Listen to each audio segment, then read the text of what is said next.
এই সূরাটা যে ব্যক্তি রাতের বেলা পড়বে, বর্ণনা এসেছে যে দারিদ্রতা আপনাকে স্পর্শ করবে না ইনশাআল্লাহ। যে সুদ খাচ্ছে কি জন্য? টাকার জন্য তো নাকি? টাকা পয়সা ধন দৌলত করবেন, এই তো আপনার উদ্দেশ্য নাকি? এই জন্যই তো মায়ের সাথে জানা করছেন, তাই তো? আল্লাহ বলছেন সূরা ওয়াকিয়া পড়েন, আপনার দারিদ্রতা দূর হয়ে যাবে ইনশাআল্লাহ। বিশ্বাস হচ্ছে না? রিজিক কার হাতে? না, রিজিক তো আমাদের হাতে। এটা মানুষ বিশ্বাস করে না আসলে, এটা মুখে বলে। মানুষ মুখে বলে রিজিক আল্লাহর হাতে। মানুষ যদি বিশ্বাস করতো রিজিক আল্লাহর হাতে, তাহলে মানুষ কেমন করে সুদ খাবে? মনে করছে রিজিক আমার হাতে, আমি যদি খাই সুদ তাহলে আমি গেইন করব, যদি না খাই তাহলে আমি দারিদ্রতায় ভুগবো নাকি? যদি আমি ঘুষ নেই তাহলে আমার উন্নতি হবে অর্থনৈতিক, যদি না নেই তাহলে আমি মরে যাব, না খেয়ে মরে যাব। যদি আমি দুর্নীতি করি তাহলে আমি বাঁচবো, আমার সন্তানরা ভালো থাকবে, যদি না করি আমি দারিদ্রতায় মরে যাব, তাই তো? এই কনসেপ্ট ছাড়া কেউ এগুলা কাজ এমনি করতে পারে নাকি? নিঃসন্দেহে আমরা মনে করি যে রিজিকের মালিক আমরা, আল্লাহ নয়। শুধু মুখের মধ্যে বলি যে রিজিকের মালিক আল্লাহ।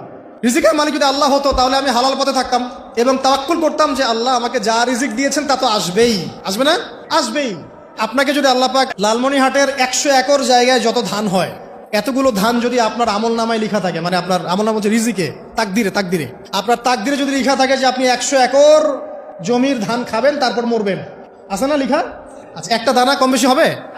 আপনি যদি আল্লাহর প্রতি তাওয়াক্কুলই করেন তাহলে আপনি হালাল পথে থাকবেন, বিশ্বাস করবেন যে আল্লাহ পাক যেটা লিখে রাখছে আমার তাকদিরে রিজিক, এর একটা দানা রেখেও আমি পৃথিবী থেকে যাব না, সিম্পল। তখন আপনার অন্য পথে যাওয়ার কোনো কারণ নাই। আর যখন আপনি বিশ্বাস করবেন না, না এটা আমার হাতে, আমি যত পরিশ্রম করব তত রিজিক বাড়বে, আমি যত ঘুষ নিব তত বাড়বে, রিজিকের এই পুরো দায়িত্বটা আল্লাহ পাক আপনার হাতে ছেড়ে দিবেন। আল্লাহ পাক আপনাকে কোনো বারাকা দিবেন না। ইয়ামহাকুল্লাহু রিবা ওয়া ইউরবিস সাদাকা। সদকা করলে সম্পদ বৃদ্ধি পায়, আর রিবার মধ্য দিয়ে সম্পদ ধ্বংস হয়ে যায়, একদম মাটিতে মিশে যায়। অনেক গভীরে চলে আসছি, আসেন আবার রাতে চলে আসি। রাতটা কিভাবে এনজয় করতে হয় এটাই আমাদের আজকের লেকচারের টপিক। মানে আমরা কিন্তু জীবনটাকে অনেক বোর মনে করছি না? এই যে ব্যবসা বাণিজ্য, চাকরি বাকরি, বিবি বাচ্চা, পরিবার, অনেক অনেক যন্ত্রণা নাকি, অনেক সমস্যাই না? কিন্তু আল্লাহ পাক ইসলাম দিয়েছেন কিন্তু জীবনটা উপভোগ করার জন্য। কি জন্যে? উপভোগ করার জন্যে। আমরা আগে ভাবতাম আল্লাহ পাক ইসলাম আসলে কি জন্য দিলেন মানব জাতির? উত্তর হচ্ছে 3টা। 1, ইহকালীন সাফল্য, 1। 2, পরকালের মুক্তি, আর 3 হচ্ছে আপনার জীবনটাকে উপভোগ করার জন্য। আপনি জীবনটাকে ইসলাম দিয়ে যেভাবে উপভোগ করতে পারবেন অন্য কোনো বিষয় দিয়ে পারবেন না। দেখেন কিভাবে, রাতটা নিয়ে কথা বলি।